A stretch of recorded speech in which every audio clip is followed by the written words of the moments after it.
اللجن اللجن اللجن اللجن يا مولا اللجن اللجن اللجن اللجن اللجن اللجن اللجن يا صاحب السماء اللجن. اعوذ باللہ من الشیطان الرجیم بسم اللہ الرحمن الرحیم رب اشرح لی صدری ویسر لی امری واحلل عقدۃ من لسانی یفقهوا قولی ان اللہ وملائکتہ یصلون علی النبی یا ایھا الذین آمنوا صلوا علیہ وسلموا تسلیما. اللهم صل علی محمد وآل محمد. ماہ ذیقعدہ کا بابرکت مہینہ شروع ہو چکا ہے اور اس بابرکت مہینے میں ایک بہترین تاریخ ہمارے 8ویں امام علی رضا علیہ السلام کے حوالے سے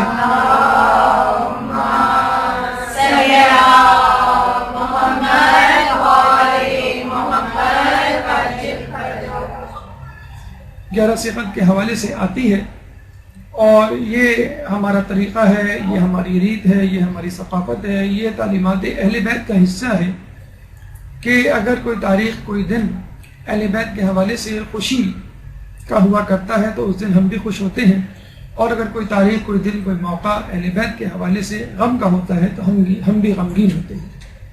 اور یہ کم از کم طریقہ ہے اہل بیت سے اپنی اتحاد یگانگت محبت جتانے کا کہ ان کی خوشی میں ہم خوش ہیں اور ان کے غم میں ہم غمگین ہیں. ورنہ تو اعلیٰ ترین ہدف اور منزل یہ ہے کہ ہم ان کے نقش قدم پر چلیں اور ان کاموں سے احتراز کریں جن سے وہ ناخوش ہوتے ہیں اور ان کاموں کو انجام دیں جن سے وہ خوش ہوتے ہیں. یوں تو 1-1.5 گھنٹے میں 8ویں امام کی تمام سیرت کا مکمل احاطہ کرنا مشکل کام ہے، بلکہ ناممکن کام ہے، لیکن جیسے کہ آپ کو معلوم ہے کہ ایک طریقہ، ایک مقصد یوم ولادت یا یوم شہادت کو منانے کا یہ بھی ہوتا ہے کہ اس بہانے ہم اس امام سے متعلق ایک معلومات کا ذخیرہ کسی حد تک اپنے اندر جمع کر لیں کہ جس کی شہادت یا ولادت منا رہے ہیں. چنانچہ بہترین وقت ہے کہ جمعرات کے دن غالباً 11 ذیقعدہ پڑے گی. آج ہفتے کا دن ہے، امام کی ولادت کے بعد آپ سے ملاقات ہوگی، تو پہلے سے اپنے آپ کو مینٹلی پریپیئر کر لیں، امام کے متعلق معلومات کو جمع کر لیں اور اپنے بچوں، اپنے گھر والوں، اپنے رشتہ داروں، اپنے اڑوس پڑوس غیر خواہوں کو یہ معلومات پہنچائیں، ان کو ذہنی طور پہ ان کی ولادت کے آنے سے پہلے تیار کر لیں تاکہ ان کی ولادت والے دن ہم ولادت کو کما حق منا سکیں اور اس کا حق ادا کر سکیں. اور منانے کا مطلب یہ ہے کہ ہم خوش ہوں، اور خوش ہونے کا مطلب یہ ہے کہ ہر اس چیز سے خوشی کا اظہار کیا جا سکے جو ہمارے لیے ممکن ہو. اچھے کپڑے پہن کے، اچھے کھانے کھا کر، ایک دوسرے کو مبارکباد دے کے، اور سب سے پہلے زمانے کے امام کو ہدیہ تہنیت پیش کر کے کہ آپ کے جد کی آج یوم ولادت ہے، اس کے حوالے سے ہم آپ کو مبارکباد پیش کرتے ہیں. یوں تو چھٹے امام کے حوالے سے مختلف زاویوں سے ان کی زندگی پر نگاہ ڈالی جا سکتی ہے. وقت کی کمی کے پیش نظر محدود مدت میں 1 گھنٹہ یا 1 گھنٹہ 30 منٹ کے دوران جن مراحل سے انشاءاللہ گزر کے ان کی حیات طیبہ سے ہم موتی سمیٹنے کی کوشش کریں گے وہ آپ کے سامنے ہیں. ہماری گفتگو کا پہلا مرحلہ امام سے متعلق تعارف،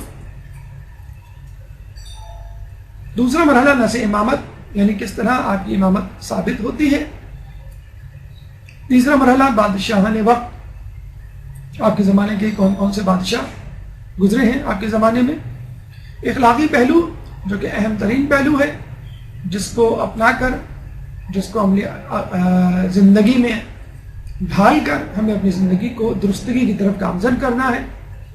اعترافات امام کی قد آور شخصیت کے حوالے سے، غیر شیعہ افراد کے کرامات جو کہ جز ہے ایک نبی کی نبوت کی طرح امام کی امامت کا، عزاداری کس طرح مختلف ہے امام کے دور میں اور دیگر امام کے دور میں،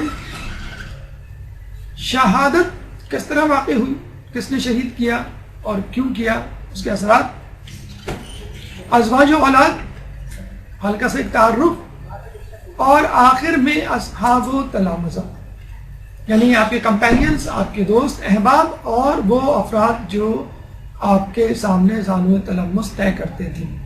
آئیے گفتگو کے پہلے مرحلے یعنی تعارف کی طرف چلتے ہیں، لیکن اس سے پہلے ایک بلند ترین سلام۔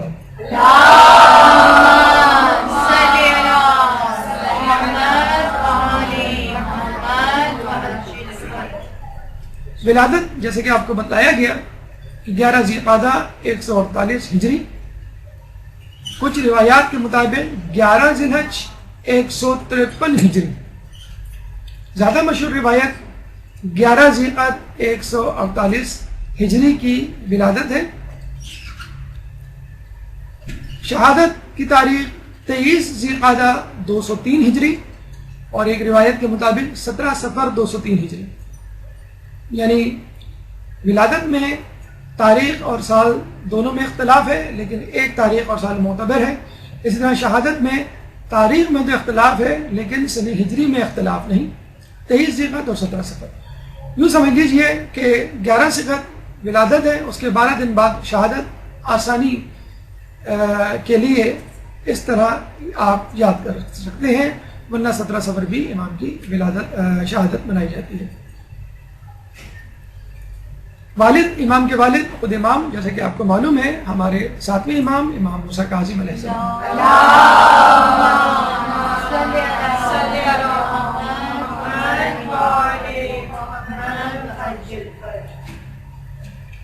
والدہ نجمہ خاتون، نجمہ خاتون کے بارے میں تواریخ میں تفصیل کے ساتھ درج ہے اور کہا جاتا ہے کہ آپ مغرب سے تعلق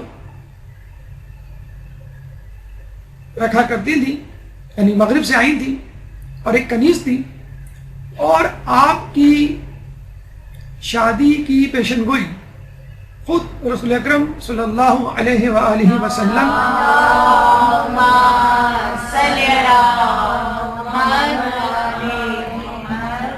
خود رسول اللہ نے 7ویں امام کے خواب میں آ کے یہ بشارت دی تھی اور یہ کہا تھا کہ یہ خاتون جو ہے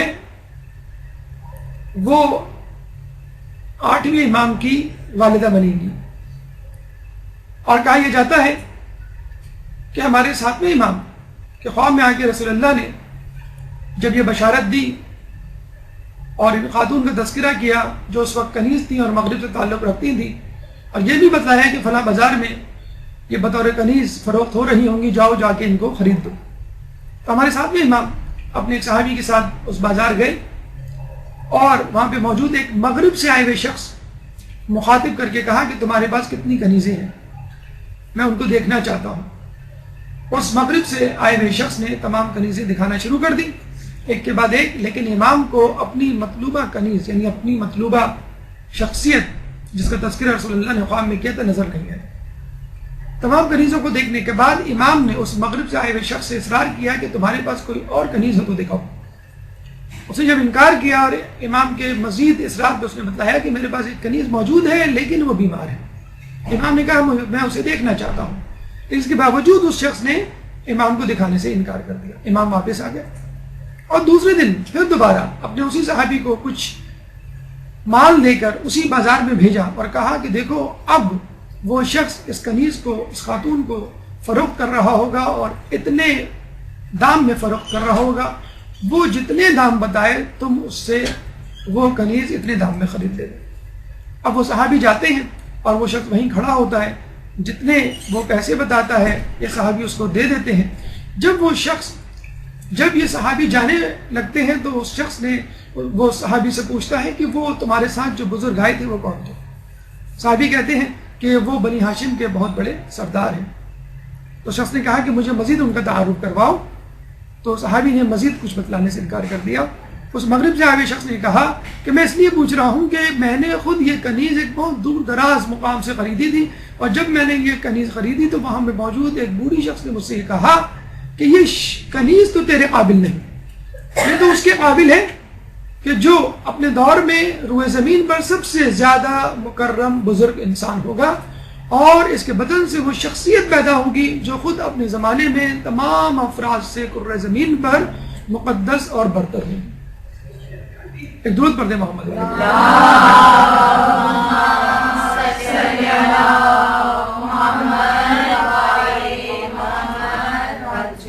ان خاتون کے ہمیں مختلف نام ملتے ہیں، یعنی امام کی والدہ کے نجمہ خاتون، تکتم، اردہ، سمانہ، ام البنین، خضران، صقر، شقرہ، اور 8ویں امام کی ولادت کے بعد ان تمام ناموں یا القابوں کو بھلا دیا گیا اور لوگ فقط آپ کو طاہرہ کے لقب سے یاد کرنے لگے۔ خود امام کا نام علی، اہل بیت اور سلسلہ عصمت میں تیسرے علی، پہلے علی مرتضیٰ، دوسرے علی امام زین العابدین اور تیسرے خود امام رضا۔ یہاں یہ بات واضح کر دینی ضروری ہے کہ اماموں کے اور اہل بیت کے ناموں پر اپنے بچوں کے نام رکھنا خود اہل بیت اور ہمارے ائمہ کی سنت ہے، اور اس کی ابتدا خود انہوں نے ہی کی۔ اگر وہ چاہتے تو خود اپنے لیے، اپنے بچوں کے لیے جن کو امام ہونا تھا، مختلف نام رکھتے۔ 12 افراد ہیں، 12 امام ہیں تو 12 نام ہوتے۔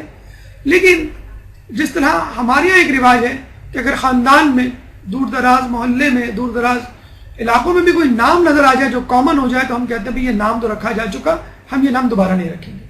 لیکن آپ دیکھ لیجئے، آپ کو ایک ہی محلے میں ایک ہی خاندان میں کتنے ہی لوگ علی نام کے مل جائیں گے، لیکن آپ کو اس نام کے نئے پن میں کبھی بھی پرانا پن نظر نہیں آتا کہ نام پرانا ہو گیا ہے، کوئی اور نام رکھو۔ فاطمہ نام کی کتنی لڑکیاں مل جائیں گی، زینب نام کی کتنی لڑکیاں مل جائیں گی، حسن حسین نام کی کتنی۔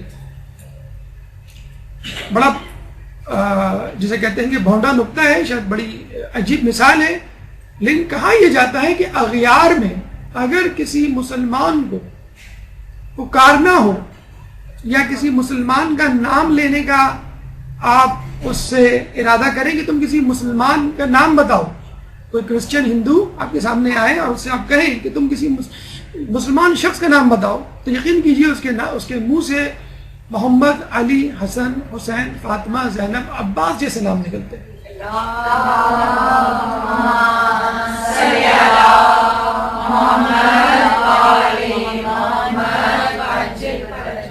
دور کیوں جائے، ہمارے پڑوسی ملک میں جو فلمیں بنا کرتی ہیں جو کہ پاکستان دشمن یا مذہب دشمن یا اسلام دشمن، اس میں بھی اگر کرداروں کو منتخب کیا جاتا ہے، مسلمان کرداروں کو، تو ان کے نام یہی رکھے جاتے ہیں۔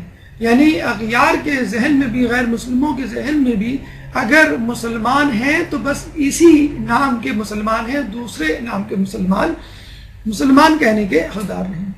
حالانکہ دیکھیے، ہم سے زیادہ مشکل دور سے گزرا کرتے تھے اس زمانے میں اہل بیت اور ان کے چاہنے والے، اور یہ بات بھی طے ہے کہ اس زمانے میں ناموں سے پہچان لیا جاتا تھا کہ کون کس مکتبہ فکر سے تعلق رکھتا ہے، اور ناموں سے ان کو زد و کوب کیا جاتا تھا، تشدد کیا جاتا تھا، ذہنی اور جسمانی طور پہ نقصان پہنچایا جاتا تھا، عزت و ناموس پر حملے کیے جاتے تھے۔ فقط نام سے پہچان لیا جاتا تھا کہ کون کس مکتبہ فکر سے تعلق رکھتا ہے۔ لیکن اس ماحول میں بھی امام نے اس ریت کو، اس سنت کو، اس طریقے کو زندہ کیا، جاری کیا، اور بے دھڑک اپنی اولادوں کے نام اہل بیت کے اور ائمہ کے ناموں پہ رکھے، تاکہ آنے والے لوگ، چاہنے والے اور اہل بیت سے محبت رکھنے والے لوگ بھی اس طریقے کو اپنائیں، اور جب یہ نام پھیلیں تو ان کے اثرات بھی پھیلیں، اور ان ناموں کی جو تاثیر ہے وہ لوگوں کی زندگی میں اتر ہے۔ کنیت ابو الحسن، خود امام علی کی کنیت ابو الحسن۔ ابو الحسن یا لفظ ابو جو ہے وہ بڑے بیٹے کے نام سے جو نام مشہور ہوتا ہے اس کو ہم کنیت کہا کرتے ہیں، یعنی حسن جو ہے ان کے بڑے بیٹے تھے۔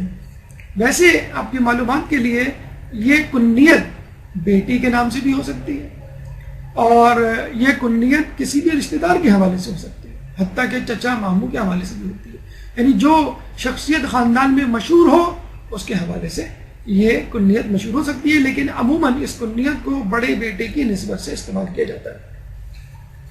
امام کے القاب، لقب وہ ہوا کرتا ہے کہ جو کسی شخصیت کی کسی خوبی کی وجہ سے عوام الناس میں مشہور ہو جائے، اور ائمہ کے حوالے سے عموماً یہ لقب خود رسول اللہ اور اللہ کی طرف سے ملا کرتا تھا. امام کے بہت سارے القاب مشہور ہیں. ایک لقب صابر یعنی صبر کرنے والا، ایک لقب فاضل فضل یعنی احسان کرنے والا، رضی یعنی راضی، اللہ کے دیے ہوئے اللہ کی دی ہوئی نعمتوں میں راضی، کوئی شکوہ شکایت نہیں، وفی وفا کرنے والا، عہد کا وعدوں کا پاس رکھنے والا، قرۃ العین المومنین مومنین کی آنکھوں کی ٹھنڈک.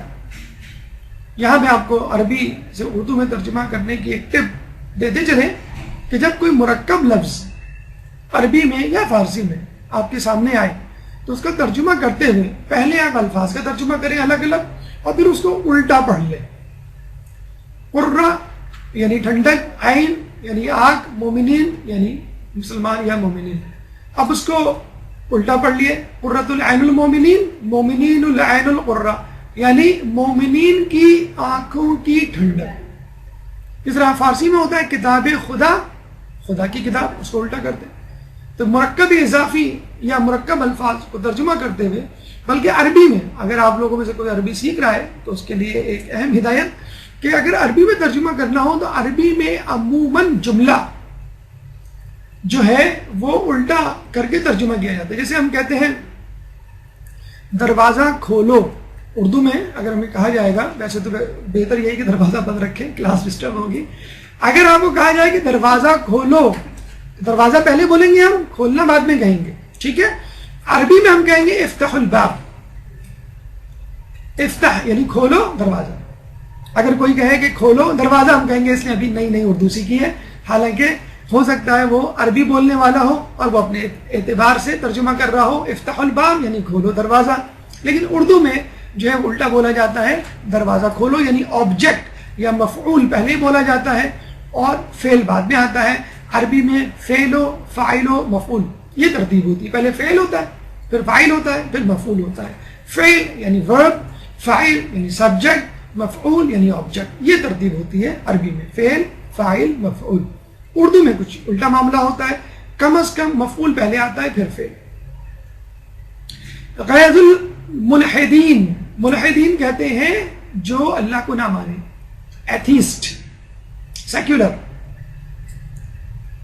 ملحدین پر غضب یعنی آپ کی شخصیت ملحدین پر ایک اللہ کا غضب تھی. غیظ الملحدین ملحدین پر غضب، یہاں پہ بھی ترجمہ اگر کریں تو ترتیب الٹ دیں.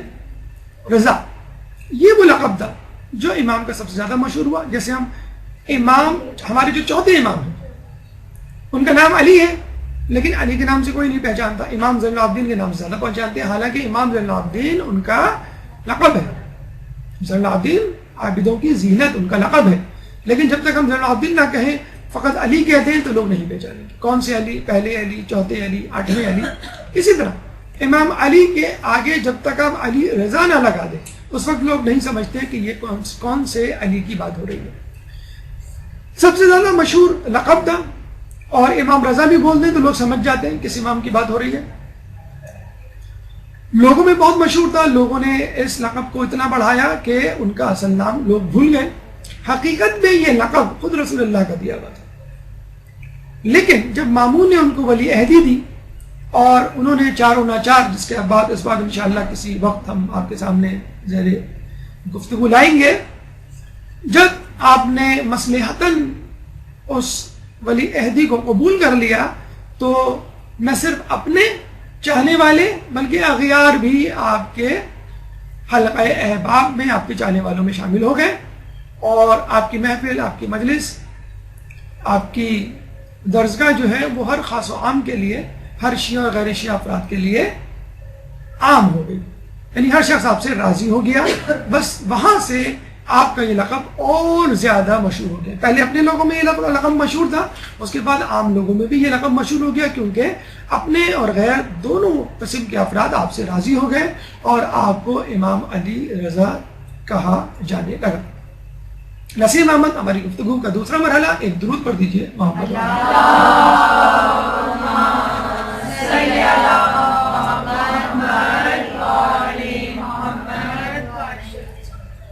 یہ ضروری ہے کہ ہر امام کے حوالے سے ہمارے پاس نص امامت موجود ہو، اغیار پہ ثابت کرنے کے لیے اور خود اپنے لوگوں میں یہ ثابت کرنے کے لیے کہ امام کی تو بہت ساری اولادیں تھیں، کس بیٹے کی بات ہو رہی ہے؟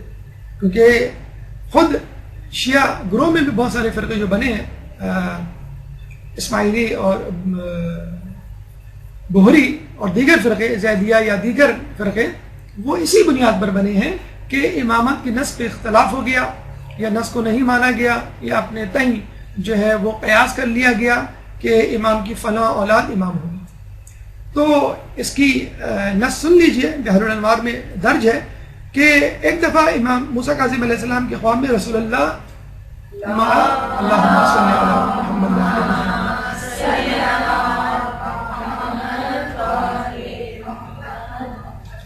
امام علی کے ساتھ تشریف لائے اور آپ کے پاس انگوٹھی، تلوار، عصا، کتاب خدا اور امامہ تھا۔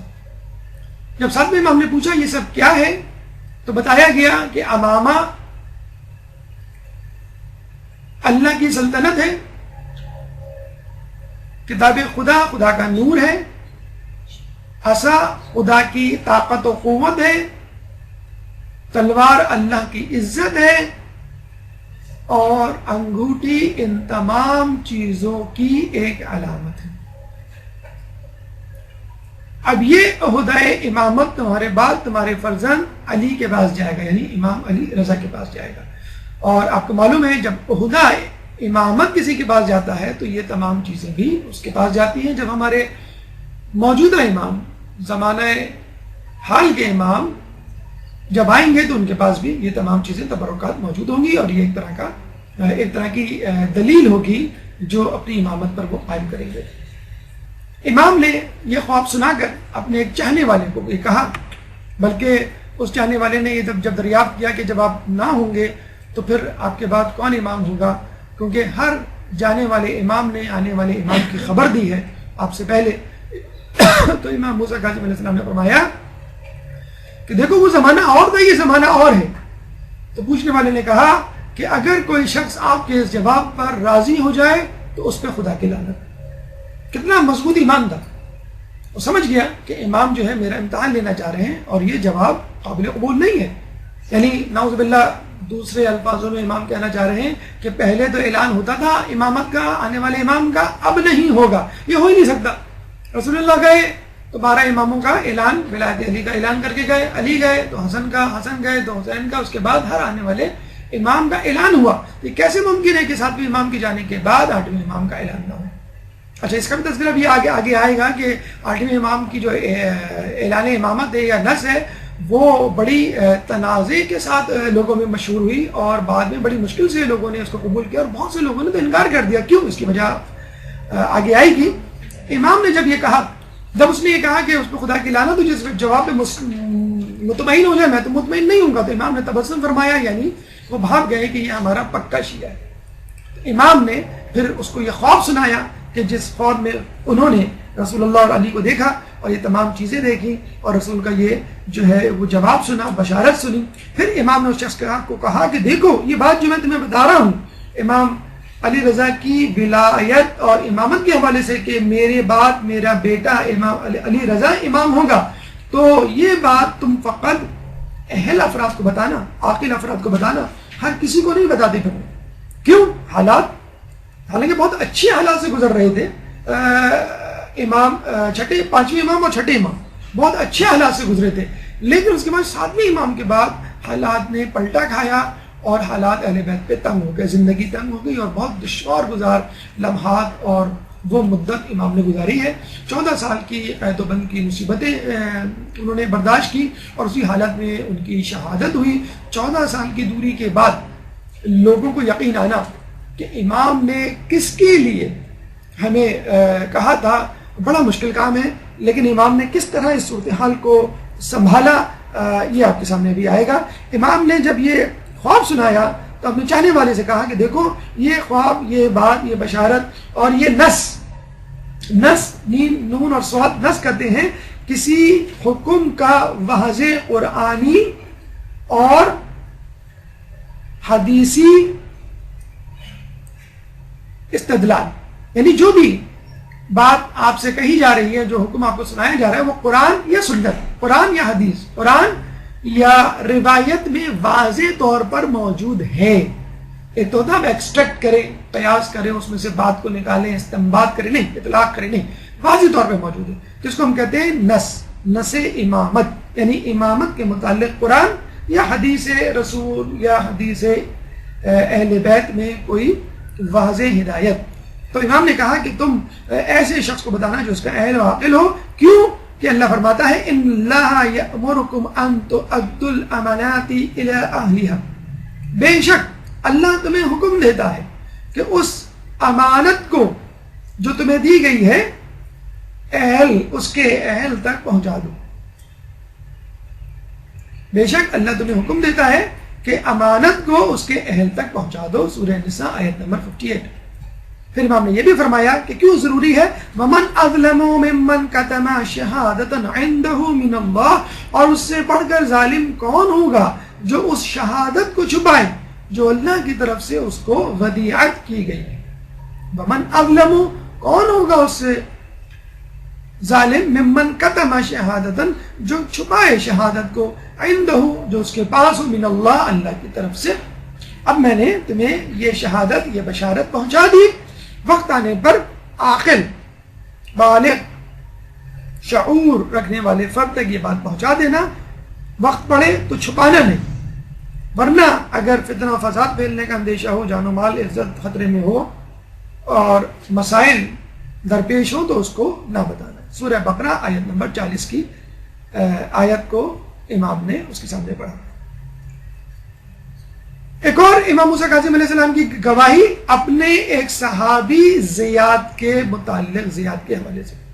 جب زیاد نے یہ پوچھا، زیاد بن قندی نے، کہ امام آپ کے پاس، آپ کے بعد میں کس کو امام مانوں، تو امام نے کہا، امام علی رضا کی طرف اشارہ کر کے، اے زیاد ان کو پہچان لو، ان کی تحریر میری تحریر ہے، ان کا کلام میرا کلام ہے، جو یہ کہیں سمجھ لو کہ یہ میرا قول ہے. لیکن افسوس کے ساتھ کہنا پڑتا ہے زیاد بن قندی نے بعد میں امام علی رضا علیہ السلام کی امامت کا انکار کر دیا. کیوں؟ فقط پیسوں کی خاطر. آپ کو سن کے حیرت ہوگی کہ ہمارے ساتھ میں امام جب قید میں گئے تو بہت سارا مال، ظاہر سی بات ہے قید میں وہ مال لے کے نہیں جا سکتے تھے، تو جو مال بیت المال کا مال سمجھ لیا، لوگوں کی طرف سے دیا گیا مال، صدقات، خیرات اور دیگر چیزیں کہ جو امام کے تصرف میں ہوتی ہیں، ان کو استعمال کرتا ہے لوگوں کی فلاح کے لیے، اسلام کی ترویج و ترقی کے لیے. امام نے اپنے قریبی ساتھیوں میں تقسیم کر دیا. اب ظاہر سی بات ہے غیر شیعہ یا اجنبی افراد یا وہ افراد جو بہت زیادہ امام سے انسیت نہ رکھتے ہو، قربت نہ رکھتے ہو، ان کو تو نہیں دیں گے. ان کو دیں گے جو ان کے بہت قریب والے افراد تھے، جن پہ وہ بھروسہ کر سکتے تھے ظاہراً. یعنی تو کہا یہ جاتا ہے کہ امام کے قریبی ساتھیوں میں سے کوئی شخص ایسا نہیں تھا کہ جس کے پاس کثیر تعداد میں مال و دولت نہ ہو کہ جب امام قید و بند کی صعوبتیں گزارنے کے لیے جیل گئے. اب یقین دیکھیے کہ 14 سال کوئی شخص جیل میں ہو اور اس کا ہزاروں لاکھوں روپیہ آپ کے پاس ہو تو نیت میں فطور آ ہی جاتا ہے. 70,000 درہم اس زمانے میں بہت بڑی رقم تھی. چنانچہ زیاد بن قندی کی نیت میں فطور آ گیا. حالانکہ امام کا بہت قریبی ساتھی، اتنا قریبی ساتھی کہ وہ امام سے روایت نقل کر رہا ہے، لیکن جب امام کا انتقال ہوا تو پہلے اس نے امام کی شہادت کا ہی انکار کر دیا کہ نہیں، امام نہیں مرے. کیوں انکار کر دیا؟ کیونکہ وہ چاہتا تھا کہ اس بہانے وہ رقم اس کے پاس رہے. جو بھی اس کو آ کے کہتا، وہ کہتا نہیں، امام کو انتقال نہیں کیا، کیونکہ اس کو معلوم ہے اس کے بعد دوسرے امام آئیں گے تو وہ کہیں گے بھائی جن جن کے پاس پیسہ ہے امام کا چھوڑا ہوا وہ واپس لا کے میرے پاس جمع کروائیں. رسول کی شہادت کے وقت بھی ایک صاحب نے کہا تھا کہ اگر کسی نے کہا محمد کی شہادت ہو گئی ہے، محمد انتقال کر گئے، تو اس تلوار سے اس کا سر قلم کر دوں گا. اس کے پیچھے بھی یہی ایک سازش ہمیں نظر آتی ہے. تو اس شخص نے امام کی شہادت کا انکار کر دیا. اور یہ بھی تاریخوں میں ملتا ہے کہ امام نے کئی افراد کو جب پیسے دیے تو یہ کہا کہ اتنے پیسے میں واپس لے رہا ہوں اور باقی پیسے آنے والا امام یعنی میرا بیٹا اگلا امام یعنی امام علی رضا آ کے لیں گے. تو امام جب کوئی رقم لیتے تو چھوڑی ہوئی رقم ہے وہ اس کے پاس رہ جاتی, اور امام علی رضا جب آتے اس کے پاس تو بتلاتے کہ امام نے یعنی میرے جد نے اتنے پیسے لیے تھے اور اتنے پیسے اب تمہارے پاس موجود ہیں, یہ مجھے واپس کر دو. اس سے خود بخود ثابت ہو جاتا ہے کہ کون امام ہے, کیونکہ امام کو ہی امام کا اکاؤنٹ معلوم ہوگا. ہمارے زمانے میں ہنڈی ایک طریقہ ہے, آپ نے سنا ہوگا, اب بھی شاید ہوتی ہے, ایک زمانے میں بہت عام تھی کہ ایک نوٹ کو پھاڑ دیا جاتا تھا اور وہ نوٹ جو ہے وہ آپ کے ہاتھ میں ہوتا تھا اور دوسرا نوٹ کا ٹکڑا اس شخص کے پاس ہوتا تھا کہ جس کو آپ کو جا کے پیسے دینے یا لینے ہیں. دونوں نوٹ کے ٹکڑوں کو ملایا جاتا تھا. جب وہ دونوں نوٹ کے ٹکڑے مل جاتے تھے ایگزیکٹلی پزل کی طرح, تو وہ سمجھ جاتا تھا کہ یہ وہی شخص ہے جس کو فلاں نے یا میرے دوست نے پیسے دیے ہیں. اب تو بہرحال ایک اکاؤنٹ نمبر آپ کو دیا جاتا ہے اور مختلف بینک کے تھرو جو ہے ایک ملک سے دوسرے ملک اماؤنٹ جو ہے وہ ٹرانسفر ہو جاتی ہے. تو زیاد بن قطین نے پیسے کی لالچ میں آ کر امام کی امامت کا, امام کی پچھلے امام کی شہادت کا, اگلے امام کی امامت کا انکار کر دیا, اور نہ صرف انکار کر دیا, اپنے ساتھ ایک گروہ ترتیب دے دیا کہ جن جن لوگوں کے پاس پیسے تھے یعنی سرمایہ دار طبقہ, ان سب کو اپنے ساتھ ملا لیا اور یہ کہا کہ ہم جو ہے یہ پیسے نہیں دیں گے اور ہمیں شک ہے کہ امام کا انتقال, امام کی شہادت نہیں ہوئی ہے. اور اس کے بعد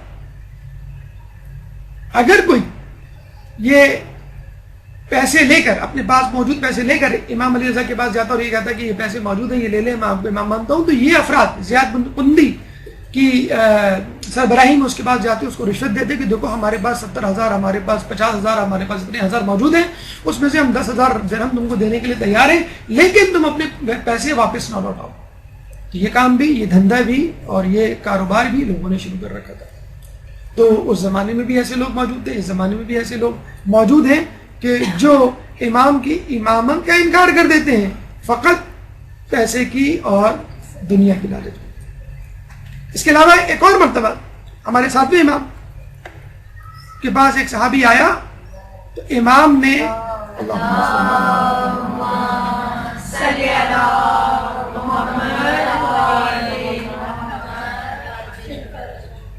امام نے اپنے صاحبزادے امام علی رضا علیہ السلام کی طرف اشارہ کر کے کہا کہ وہ یعنی امام علی رضا وہ میرے ساتھ کتاب جفر اور جامعہ کا مطالعہ کرتے ہیں اور ان کا مطالعہ وہی کر سکتا ہے جو نبی ہو یا وصی نبی ہو. کتاب جفر اور جامعہ دو کتابیں ہیں جن کو رسول اللہ نے امام علی کو املا کروائی تھی, ڈکٹیٹ کروائی تھی, اور اس کتاب میں آدم سے لے کے خاتم, خاتم سے لے کے قیامت تک کے حالات درج ہیں. ہر بڑے اور چھوٹے مسئلے سے متعلق ان کے حل درج ہیں, حتیٰ کہ خراج تک کی دیت موجود ہے. لیکن یہ کتاب فقط اور فقط ائمہ کی تحویل میں, خود رسول اللہ کی تحویل میں تھی, عام انسان کی دسترس نہیں تھی. اب آپ یہ کہیں کہ بھئی اس کتاب کی رسد, اس کتاب تک پہنچ عام لوگوں کو بھی ہونی چاہیے. تو یاد کیجئے جب مولا رسول کی شہادت کے بعد 6 مہینے گوشہ نشین ہوئے اور قرآن کی تفسیر لکھی, ہر آیت کی شان نزول کے مطابق, اور اس مفصل تفسیر, مستند ترین تفسیر کو مسجد نبوی میں لے کر آئے اور یہ کہا کہ دیکھو لوگوں, اس قرآن کی مکمل تفسیر میں نے لکھ دی ہے اور ہر آیت کا شان نزول بھی لکھ دیا ہے. اور جب آپ شان نزول کسی آیت کا لکھ دیں اس کا مطلب یہ ہوتا ہے کہ اس آیت کا مفہوم بے عین ہی وہی آپ کے پاس پہنچ گیا کہ جو مقصد تھا, چاہے وہ آیت ولایت ہو, آیت مباہلہ ہو, آیت غدیر ہو, آیت تکمیل دین ہو, کوئی بھی آیت ہو. لیکن لوگوں نے کیا کہا کہ ہمیں تمہارا قرآن نہیں چاہیے, حالانکہ وہ قرآن وہی تھا جو لوگوں کے پاس تھا, لیکن تفصیل کے ساتھ, تفسیر کے ساتھ, تشریح کے ساتھ, توضیح کے ساتھ, تطبیق کے ساتھ, اطلاق کے ساتھ, اور مکمل وضاحت, اور ایسی وضاحت جو کہ مستند ترین تھی. لیکن افسوس کہ لوگوں نے اس کو لینے سے انکار کر دیا, اور آج تک ایک قرآن کے ہونے کے باوجود, جو کہ ایک بہت بڑا معجزہ ہے, بغیر تحریف کیا ہوا قرآن ہمارے پاس موجود ہے. اور یہ بات بھی کسی معجزے سے کم نہیں کہ ایک کتاب جس میں کوئی تحریف نہیں, کوئی تفرقہ نہیں, اس کو پڑھنے والے, سمجھنے والے 73 فرقوں میں بٹے گئے. تو جس طرح لوگوں نے اس تفسیر کا انکار کیا, لوگ جفر اور جامعہ کا بھی انکار کر دیتے. چنانچہ اس کتاب کو، اور ویسے بھی اس کتاب کا علم اتنا وسیع اور عمیق تھا کہ اس کی شدت ایک عام آدمی کے بار کے استطاعت کے مطابق نہیں تھی. متحمل نہیں ہو سکتا ایک عام شخص ان دو کتابوں کا مطالعہ اور اس کا علم حاصل کر سکے. اس کے علاوہ ہمارے ساتویں امام کو جب ہارون نے بلایا اور ان کو اندازہ ہو گیا کہ اب میں قید خانے میں ڈالا جانے والا ہوں اور اب میری واپسی ممکن نہیں، تو آپ نے 17 افراد کو جمع کیا اور ایک وصیت نامہ لکھوایا اور اس وصیت نامے پہ 60 افراد کی گواہی لی. کہاں؟ قبر رسول کے اوپر. یہ ایک انوکھی گواہی تھی، ایک انوکھا طریقہ استدلال تھا، ایک عجیب اعلان تھا جو اس سے پہلے اور اس کے بعد کسی امام نے نہیں کیا. اور یہ کہاں امام نے کہ دیکھو میں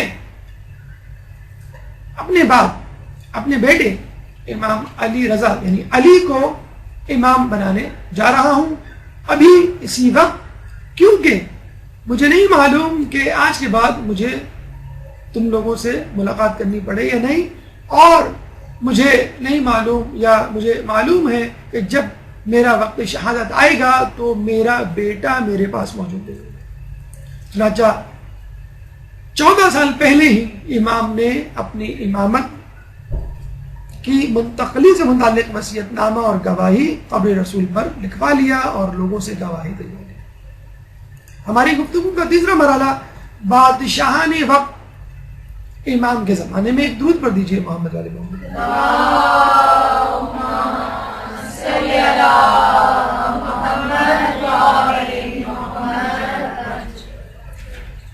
اچھا، آپ لوگوں کے ذہن میں یہ خیال آتا ہے کہ ہم تو امام کی سیرت کا مطالعہ کر رہے ہیں، امام کی حیات طیبہ پر روشنی ڈال رہے ہیں، یہ بادشاہ نے وقت کہاں سے ٹپک پڑے؟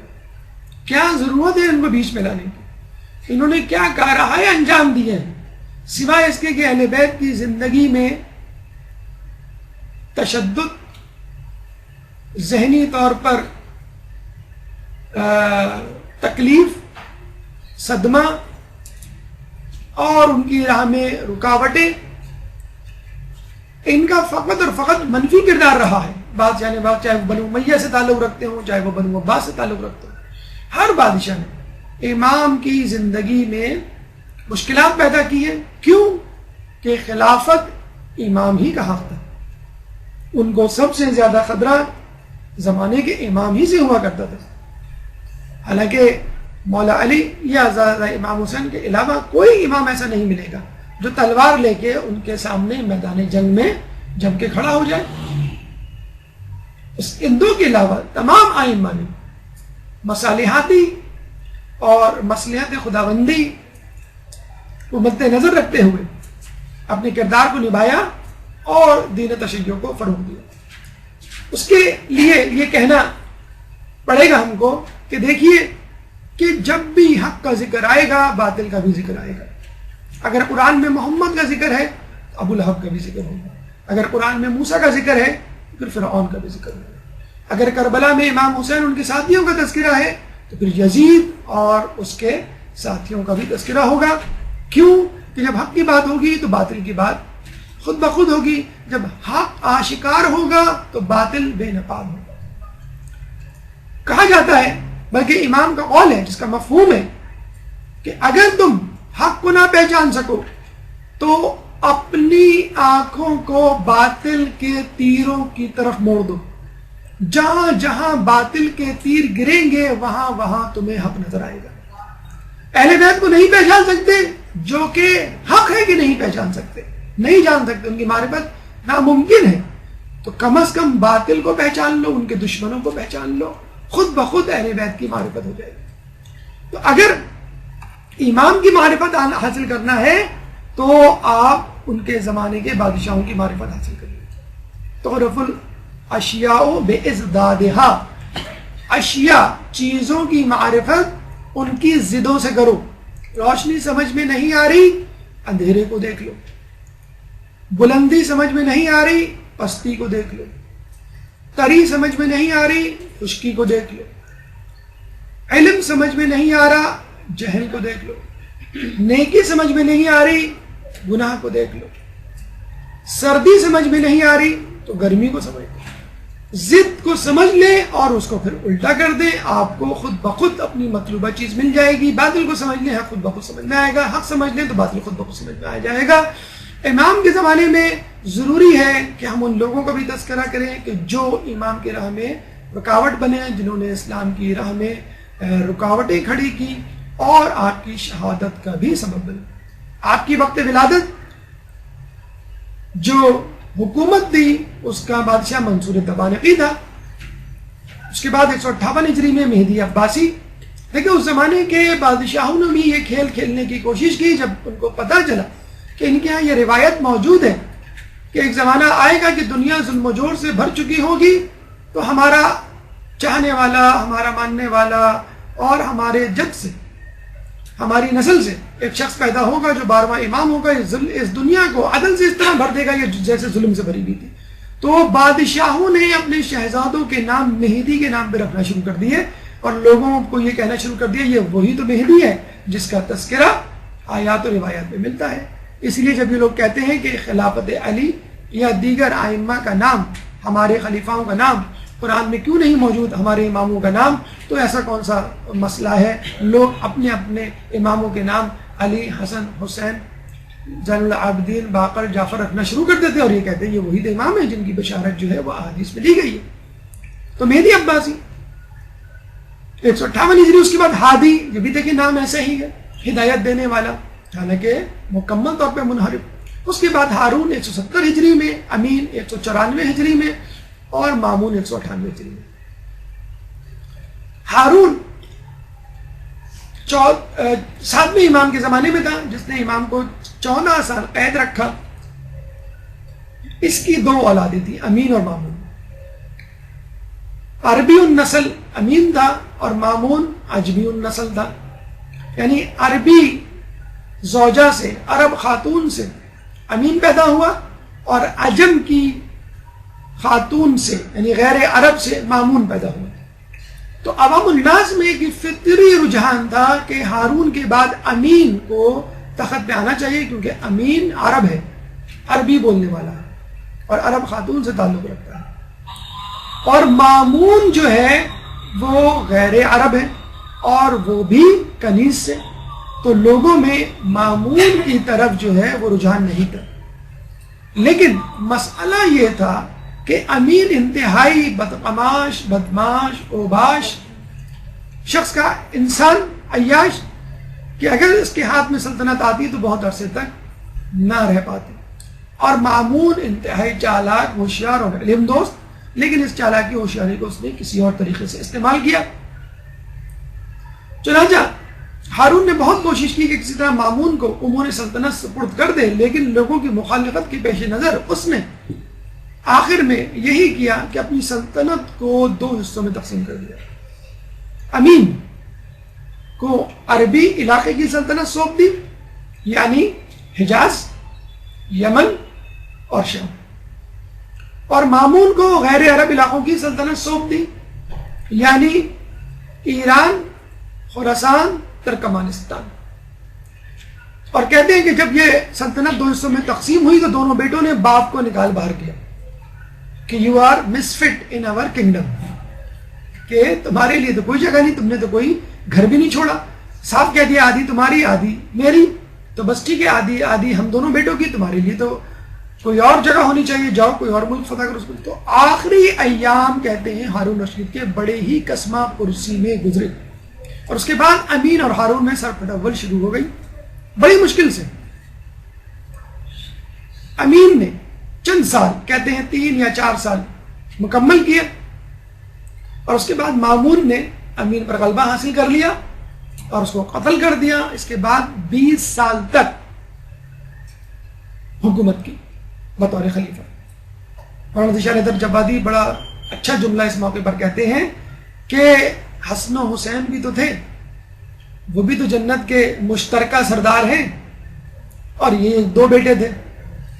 تو رسول کی زلف کو پکڑنے والے اور زمام کار کو پکڑنے والوں کے درمیان بہت فرق ہوا کرتا ہے. اللہم صلی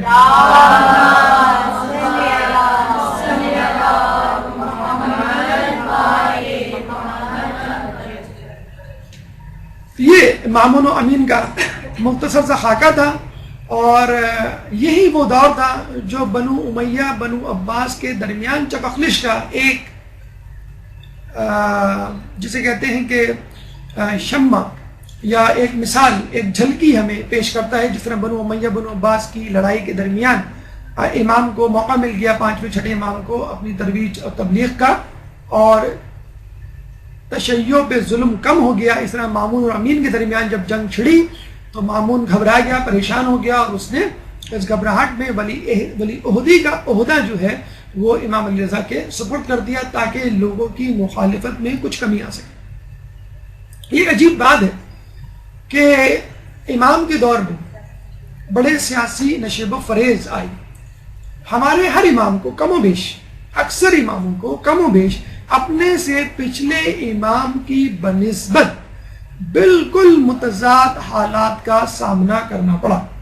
دیکھیں، ایک بادشاہ ہے، اس کا بیٹا اس کے بعد یعنی اس کا شہزادہ بادشاہ بن جاتا ہے، وہی سلطنت، وہی دربار، وہی وزراء، وہی شورا، وہی دارالخلافہ، وہی عوام الناس، وہی حکمت عملی، وہی دشمن، وہی دوست، کوئی تبدیلی نہیں آتی، لگتی برابر۔ بڑا آسان ہوتا ہے شہزادے کے لیے اپنے باپ یعنی بادشاہ کے طور طریقوں کو جاری رکھنا، کوئی بھی تبدیلی نہیں کرنی، آپ کو ایز اٹ از آگے بڑھانا ہے۔ جس طرح ہمارے یہاں سیاسی تنظیمیں ہوتی ہیں، باپ، اس کے بعد بیٹا، پھر اس کے بعد اس کا بیٹا، امام کے ساتھ ایسا نہیں ہوا کرتا تھا۔ ایک تو یہ کہ حکومتوں کے زیر عتاب ہدف بنے ہوئے ہیں زیادتی، ظلم و تشدد کا، اور دوسری طرف متضاد حالات تقریباً ہر امام کو اپنے سے پہلے امام کے مقابلے میں، چنانچہ صورتحال اتنی گھمبیر، اتنی پریشان کور، اتنی مشوش ہوا کرتی تھی کہ لوگ سمجھ نہیں پاتے تھے کہ امام کیا کر رہے ہیں، امام یہ کیوں کر رہے ہیں، اور اسی شک و شبہ میں لوگ امام کا ساتھ دینے سے انکار کر دیا کرتے تھے۔ اور آج بھی لوگوں کا یہی حال ہے کہ گھبراہٹ میں، پریشانی میں، جب وہ مجتہدین کے فتوے دیکھتے ہیں، مختلف حالات میں جو بدل جاتے ہیں، حالات کے پیش نظر نہیں سمجھ پاتے اور بغاوت کو اتراتے ہیں، انکار کر دیتے ہیں، تقلید کے علاوہ اپنی گردن سے اٹھا کے پھینک دیتے ہیں۔ مثلا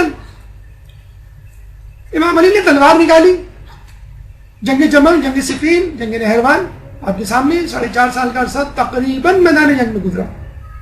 اس کے بعد امام حسن کو کنٹینیو کرنا چاہیے تھی یہ جنگ، عزیمت کا راستہ، امام نے آتے ہی فوراً صلح کر لی، اور آج تک خود غیر تو چھوڑیے، خود اپنے والے صلح امام پر بعض اوقات اعتراض کر بیٹھتے ہیں کہ امام نے صلح کیوں کی، کیا ضرورت تھی، ان کے جد نے تو نہیں کی تھی۔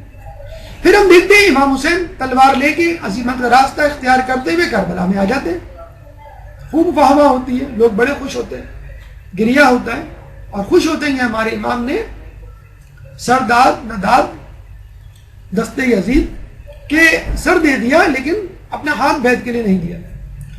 لیکن اس کے بعد جو امام، ہمارے چوتھے امام آتے ہیں، ان سے توقع کی جاتی ہے کہ اب یہ بدلہ لیں گے، اور ان سے زیادہ بدلہ لینے کا سزاوار کون ہو سکتا ہے کہ جس نے اپنی آنکھوں سے کربلا کے میدان میں 72 ٹکڑوں کو کٹتے ہوئے، زمین پہ تڑپتے ہوئے، جان دیتے ہوئے دیکھا، جس نے اپنی خواتین کو بے مقنع و چادر شام کے بازاروں میں، کوفہ کی گلیوں میں ذلیل ہوتے ہوئے دیکھا۔ ان سے زیادہ سزاوار کون ہو سکتا بدلہ لینے کا؟ لیکن ہم دیکھتے ہیں ان کی ساری بقیہ زندگی 35 سال دعا، اذکار، استغفار اور عبادت میں گزر جاتی ہے۔ اعتراض اٹھتا ہے کہ بھائی کربلا کا بدلہ کیوں نہیں لیا انہوں نے؟ اس کے بعد ہم دیکھتے ہیں 5ویں اور 6ٹھے امام تقریباً دونوں کو ایک ہی ماحول ملتا ہے، بنو امیہ بنو عباس کی جنگ اور ایک فری ہینڈ، بلکہ دونوں بنو امیہ بنو عباس باری باری آتے ہیں اماموں کے پاس کہ آپ ہمارا ساتھ دیجئے، ہم آپ کو خلیفہ بنائیں گے۔ امام نے کسی کی بات پر دھیان نہیں دیا، چاہتے تو بہت سنہری موقع تھا جس سے وہ فائدہ اٹھا سکتے تھے۔ امام نے دعوت و تبلیغ اور تدریس پہ توجہ دی۔ اس کے بعد 7ویں امام کو ایسا ہی ماحول ملنا چاہیے تھا، لیکن بنو عباس کے آتے ہی ان کے تیور بدل گئے۔ کہا تھا کہ ہم اہل بیت کا بدلہ لیں گے، لیکن خود اہل بیت کو ہدف بنانا انہوں نے شروع کر دیا، کیونکہ وہی ذہنی جسے کہتے ہیں کہ پریشانی بنو امیہ والی کہ ہم نے یہ خلافت اہل بیت سے چھینی ہے، چنانچہ وہ اس کے زیادہ حقدار ہیں، ہمیں چاہیے کہ ان کو ہم اتنا پریشان کریں کہ وہ خلافت کو بھول جائیں، اپنی جان بچانے کی فکر میں رہیں. جیسے مثال بڑی عجیب سی ہے لیکن بالکل صحیح آتی ہے ہمارے حالات پر کہ پاکستان والوں کو بجلی، پانی، مہنگائی، قتل و غارت میں اتنا مصروف رکھو کہ یہ ترقی کی سوچ ہی نہ سکے، مسلمانوں میں اتنا تفرقہ ڈال دو کہ یہ اتحاد اور غلبے کی نہ سوچ سکے. تو 7ویں امام کو پھر دوبارہ وہی صورتحال کا سامنا، کوئی فری ہینڈ نہیں، بلکہ 14 سال قید، ایسے قید خانے میں جہاں پہ امام نہ سیدھے کھڑے ہو سکتے تھے نہ بیٹھ سکتے تھے. اس کے بعد 8ویں امام کو بھی قید میں ڈالنا چاہیے تھا، 14 سال نہیں تو 10 سال 15 سال، لیکن ہم دیکھتے ہیں کہ امام کو ایک دم سے ولی عہدی کا جو ہے وہ عہدہ دے دیا گیا، ولی عہد بنا دیا گیا. اتنی عزت کہ اپنی بیٹی کی شادی جو ہے وہ مامون نے کر دی اور ولی عہد بنا دیا، اور اتنا بڑا مقام دیا کہ جسے کہتے ہیں پوری دنیا میں کم از کم اسلامی مملکت میں ڈنکا بج گیا.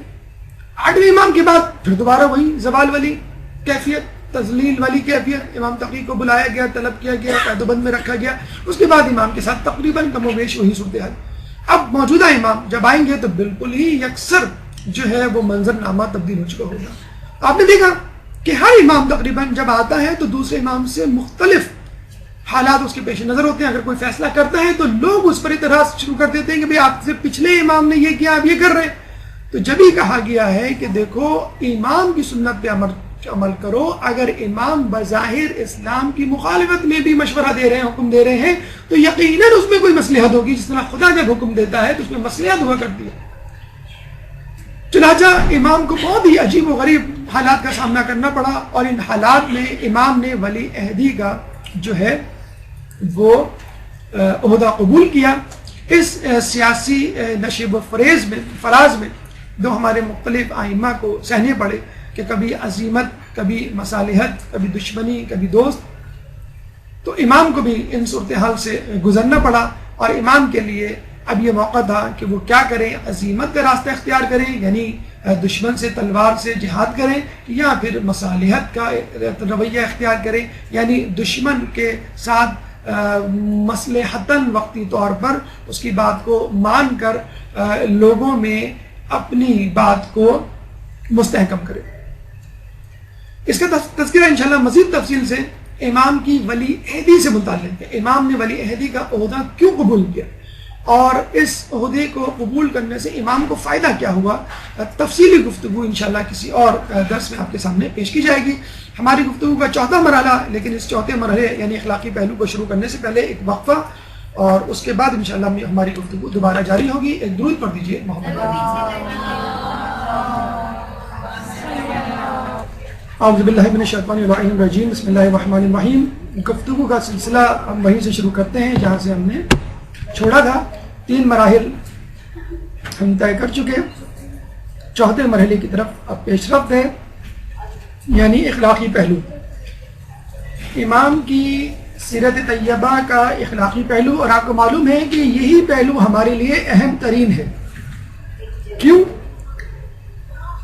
کیونکہ یہ وہ پہلو ہے کہ جس سے ہمیں اپنی عملی زندگی کے لیے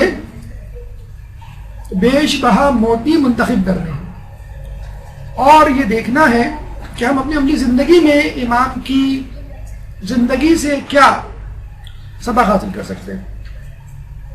اور یقین کیجئے امام کی شخصیت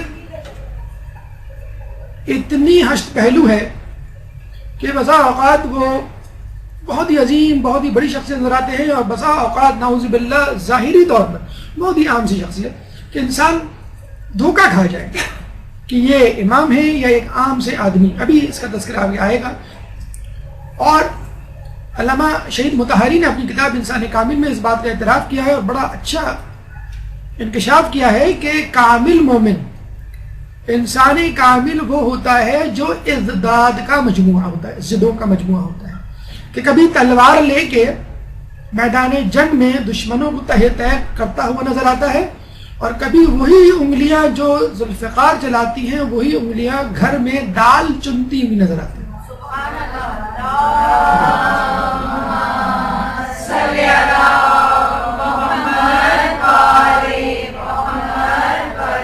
دیکھا آپ نے ازداد کا مجموعہ ہے، ضدوں کا مجموعہ ہے کہ نظر نہیں آتا. کہیں دشمنوں کے ساتھ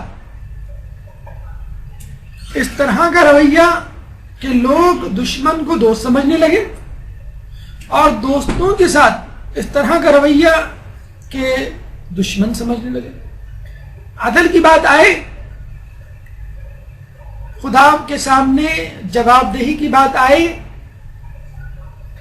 تو ایک شخص اپنے بھائی کو قرض لینے کے لیے آنے والا بھائی جب ہاتھ پھیلائے تو اس کے ہاتھ میں گرم سلاخ رکھ دے کہ میں قیامت میں خدا کو کیا منہ دکھاؤں گا. اور وہی شخص جب میدان جنگ میں اپنے دشمن سے لڑے اور دشمن کی تلوار گر جائے تو اس تلوار کو اٹھا کے ہاتھ میں دے دے. کہ عدل کا تقاضا یہ ہے کہ دشمن جب آپس میں نبرد آزما ہو تو دونوں ایک ہی سطح پر ہوں. تو میرے ہاتھ میں بھی تلوار، تمہارے ہاتھ میں بھی تلوار.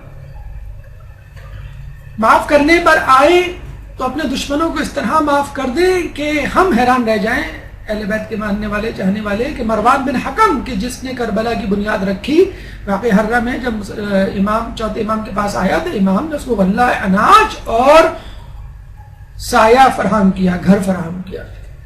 تو یہ اہل بیت کے جو ہے مختلف حشد پہلو اور مختلف رنگ ہیں ان کی زندگی کے، انسان کی عقل حیران رہ جائے کہ اخلاق کے کتنے عظیم مرتبے پہ فائز تھے. دیکھیے بہت چھوٹی چھوٹی باتیں ہیں، لیکن ان باتوں کو سمجھنا، ان کی گہرائی میں جانا اور نتیجہ اخذ کرنا، یہ ہے کمال.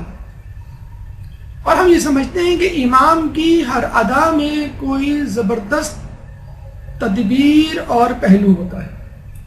دیکھیے اگر ہم آپ سے کہیں کہ فلاں آدمی، فلاں انسان، فلاں بزرگ بڑے اچھی ہیں اور آپ ان سے ملنے کے لیے جائیں تو کیا چیز سب سے پہلے آپ کو نظر آئے گی؟ آپ کی نگاہیں کس پہ پڑیں گی؟ لباس. اس کے بعد نشست و برخاست، کس طرح بیٹھا ہے، کس طرح کھڑا ہے، کس انداز سے وہ گفتگو کر رہا ہے، انداز کلام اور اس کی خوش اخلاقی. لباس میں کہا جاتا ہے کہ امام سادہ لباس پہنا کرتے تھے، اور کبھی بہترین لباس پہننا پڑ جائے تو سادہ لباس نہیں اتارتے تھے، اسی سادہ لباس کے اوپر بہترین لباس پہن لیا کرتے تھے. کیوں؟ کہ لوگوں کو دکھانے کے لیے، لوگوں میں کھپ جانے کے لیے، لوگوں سے گھل مل جانے کے لیے، اپنے آپ کو ممیز نہ کرنے کے لیے، لوگوں جیسا نظر آنے کے لیے لوگوں کا جیسا لباس پہن لیا. اسی لیے اسلام فیشن کے خلاف نہیں ہے.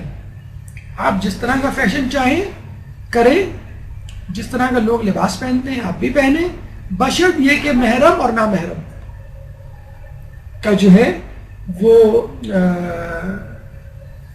مسئلہ ہے وہ مد نظر رہے. اسی طرح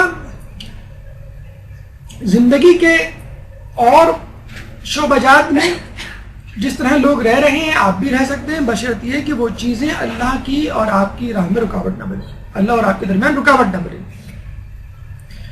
تو امام اس لیے پہنا کرتے تھے عام سا لباس، خاص لباس اس لیے پہن لیا کہ لوگ پہن رہے اور لوگوں کے درمیان میری توہین اہانت نہ ہو. یہ ضروری ہے، آپ کتنے ہی متقی پرہیزگار کیوں نہ ہو، اس کا جو ہے مطلب یہ نہیں کہ آپ پھٹے پرانے میلے کچیلے اور پیبند لگے ہوئے کپڑے پہن کر لوگوں کے سامنے آ جائیں.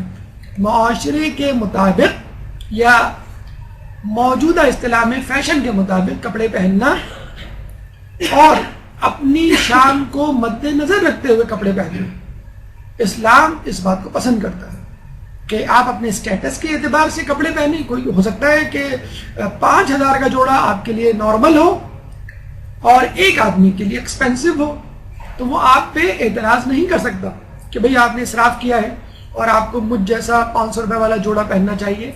آپ کی اوقات 5000 والی ہے، اس کی اوقات 500 والی ہے. یہ عین ممکن ہے. معاشرے میں مختلف قسم کے اسٹیٹس کے لوگ نظر آئیں گے. اس کا مطلب یہ نہیں کہ آپ کسی حسد میں مبتلا ہو جائیں. اگر آپ برداشت کر سکتے ہیں، آپ کی جیب اجازت دیتی ہے، ٹھیک ہے آپ ایسے کپڑے پہنے. نہیں اجازت دے سکتی اور ایسا کپڑا پہن کے آ جائیں کہ لوگ سمجھیں کہ شاید آپ نے گھر کی کوئی چیز بیچی ہے اور پھر یہ جوڑا خریدا ہے، تو بڑا جسے کہتے ہیں کہ عجیب سا لگے گا. اندر عام لباس کیوں پہنتے تھے؟ تاکہ اپنے نفس کو ذلیل کر سکیں. اسی طرح کا معاملہ سفیان ثوری اور ہمارے چھٹے امام امام جعفر صادق علیہ السلام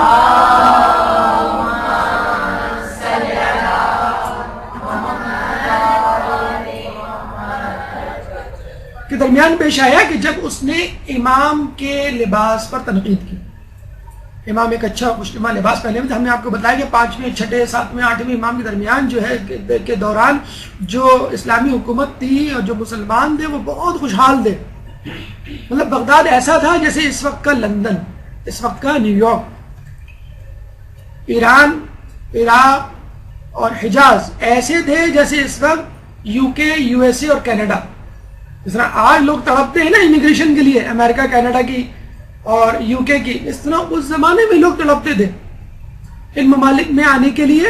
اور جس طرح آج ہم منہ ٹیڑھا کر کے انگلش بولتے ہیں اور امریکن ایکسنٹ میں بہت تکبر اور فخر محسوس کرتے ہیں، اس زمانے میں عربی بول کے لوگ فخر محسوس کیا کرتے تھے، عربی لباس پہن کے فخر محسوس کیا کرتے تھے. وہ الگ بات ہے کہ ہمیں جو ہے وہ پرانی تاریخ یاد نہیں رہتی، یہ ایسے ہی ہے. اور جب انشاءاللہ امام آئیں گے پھر آپ دیکھیں گے بغداد جب دارالخلافہ بنے گا تو لوگ اسی طرح گرین کارڈ کے لیے تڑپیں گے. تو اچھا ہے بغداد کے بہت سارے ویزے لگا لیں اور کازمین چلے جائیں تاکہ امام کو کہہ سکے دیکھیں ہم یہاں بہت مرتبہ آ چکے ہیں، یہاں کی نیشنلٹی آپ دے دیں. ایک درود پڑھتے محمد علیہ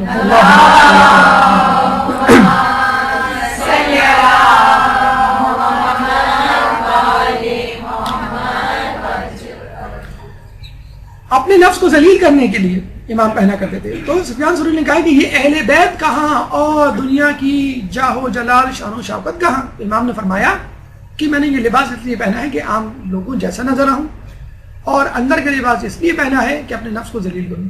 پھر امام نے اس کے لباس کو، جو اس نے ایک عام لباس پہنا ہوا تھا، اس کو پکڑا اور اس کو اس کے اندر کا لباس دکھایا کہ جس میں وہ ایک بہترین لباس پہنا ہوا تھا اندر. تو اس کو بتلایا کہ تو نے لوگوں پر اپنے زہد کا رعب ڈالنے کے لیے ایک عام سا لباس پہنا ہوا ہے باہر، اور اپنے نفس کو خوش کرنے کے لیے اندر بہترین لباس پہنا ہوا ہے. تو دیکھیں کتنا بڑا فرق ہے امام کی سیرت میں اور دیگر قسم کے لوگوں میں جو بظاہر اپنے آپ کو زاہد اور تارک دنیا بنانے پر دکھانے پہ تلے ہوئے.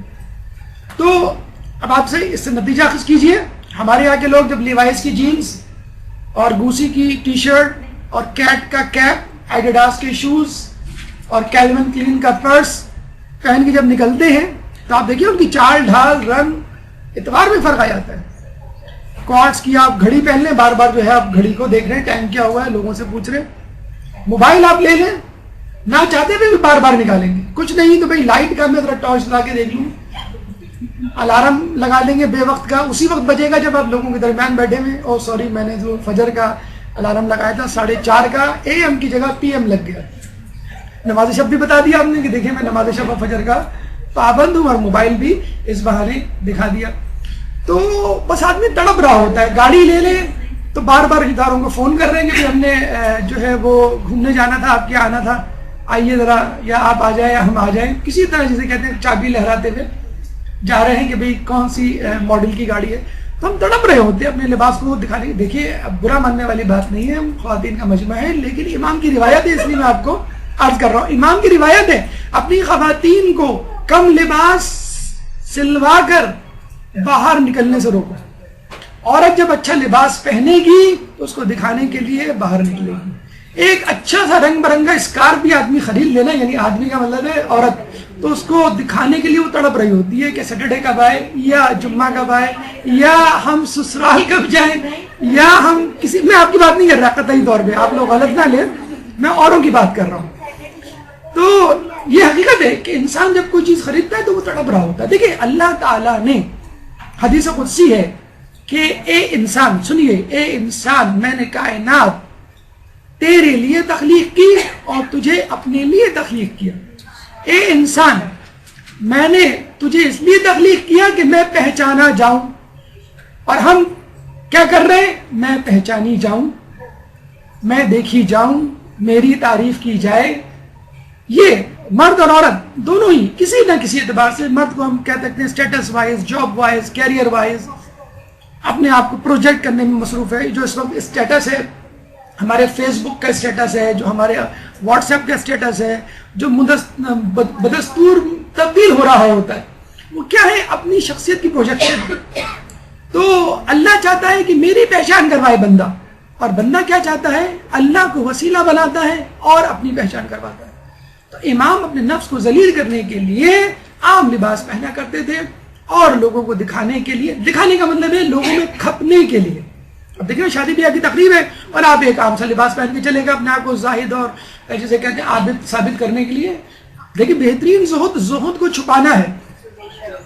بہترین زہد کو چھپانا ہے، یعنی آپ کو دنیا سے محبت نہیں کرنی اور اس نفرت کو چھپانا بھی ہے. یہ نہیں کہنے کہ بھی مجھے کھانے سے کوئی رغبت نہیں، مجھے اچھے لباس سے کوئی رغبت نہیں، اچھی سواری نہیں چاہیے، اچھا نہیں، سب کچھ چاہیے، لیکن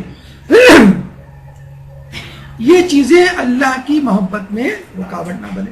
نشست آپ دیکھ لیجئے، ہم کلاس میں سب سے پہلے اس لیے آتے ہیں کہ دیوار سے ٹیک لگانے کی جگہ ملے.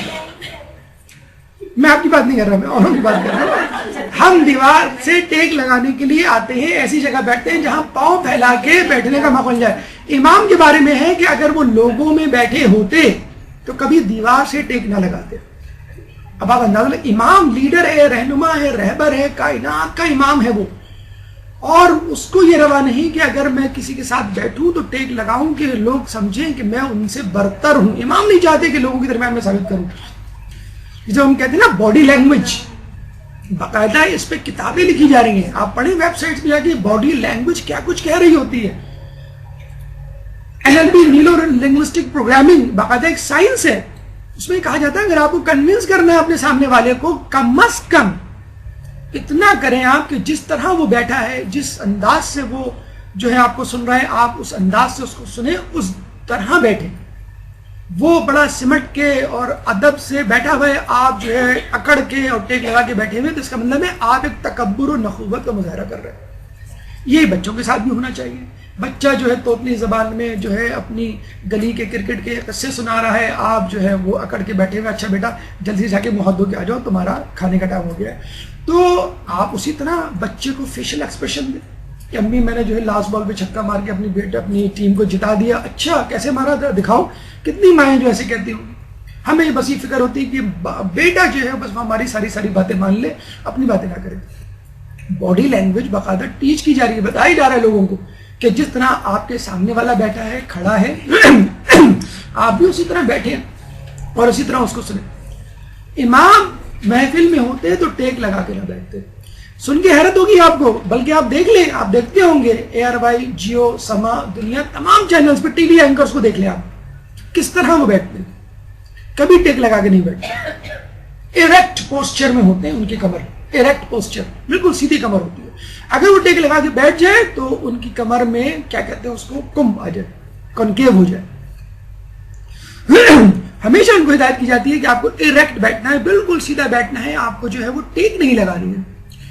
اتنے پرانے زمانے کی بات کہ امام کہہ رہے ہیں، امام جو ہے ٹیک نہیں لگاتے تھے. آج ٹی وی اینکرز کو باقاعدہ ٹیچ کیا جاتا ہے کہ باڈی لینگویج کیسی ہونی چاہیے. جب آپ کسی کے سامنے بات کریں، بیٹھیں، خبریں پڑھیں تو آپ ٹیک لگا کے نہ بیٹھیں. امام کسی کے سامنے پیر پھیلا کے نہیں بیٹھتے تھے.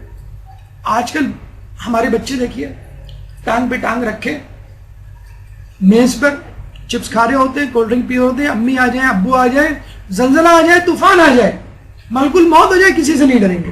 ہٹے سامنے سے، ہٹ جائے، کارٹون آ رہا ہے میری پسند کا، ہٹ جائے، چھکا لگنے والا ہے، اسی بال پہ آؤٹ ہو گیا، امی آپ کی وجہ سے آؤٹ ہو گیا، آپ سامنے آ گئی.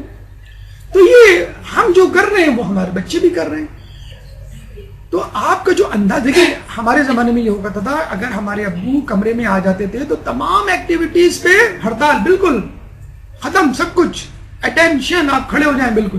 اور پھر وہ آ کے آرڈر دیں گے، کیا کر رہے تھے، یہ کر رہے تھے، اچھا ٹھیک ہے کنٹینیو کرو. کیا کر رہے تھے، یہ کر رہے تھے، کیوں کر رہے تھے، جاؤ جا کے پڑھو. ساری ایکٹیویٹی ختم، اب آپ فیصلہ کریں. اب آپ آ گئے. آپ نے بیگمات کو دیکھا ہوگا نا کہ جو کچھ بھی کر رہی ہوتی ہیں، 5:30 بجے شوہر نے قدم رکھا، سارے شٹر گری آتے ہیں، جیسے کہتے ہیں کہ کوئی ہڑتال والا سین ہو. جی فرمائیے کیا چاہیے آپ کو. سب سے پہلے نہیں کچھ نہیں چاہیے، آپ جو ہے مجھے چائے دے دیں، اس کے بعد پھر بعد میں بات ہوگی.